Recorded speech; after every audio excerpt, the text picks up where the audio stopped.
Пра міфічных істот кікімар кажуць, што яны жывуць па сядзібах і выключна ўсе жаночага роду, паколькі паходзяць ад дзяўчатак, якія былі загублены да свайго хрышчэння, або праклятых маткамі яшчэ да іх нараджэння. Гэтыя істоты заўсёды юныя і з гадамі не мяняюцца. Нягледзячы на тое, што кікімары звычайна засылаюцца да людзей з варожымі мэтамі, для чалавека яны ўсё ж застаюцца амаль бясшкоднымі.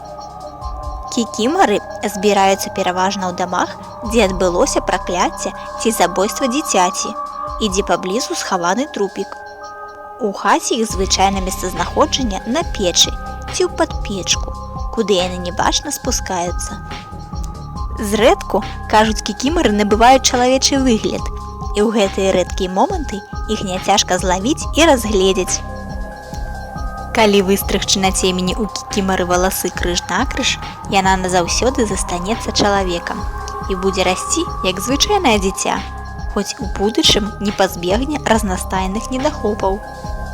Непрапарцыянальнасці формаў, касавокасці, нематы, заікання, бяспамятства, слабога розуму. З узростам кікімары забываюць пра сваё даўнейшае жыццё. Кікімары-дзеці часам загульваюцца і перашкаджаюць гаспадарам сваёй валтузнёю і віскам. Здараецца, яны спыняюць свае забавы, захопленыя немаўляткамі, якіх песцяць маці. Тады кікімары ўздыхаюць, зайздросцячы чужой ласцы і немагчымасці самім займець чалавечыя радасці. Жадаючы дагадзіць гаспадыням, яны накідваюцца на іх шытво ці прадзіва і працягваюць спыненую жанчынамі работу, выводзячы крывыя швы ці выпрадаючы няроўныя ніткі.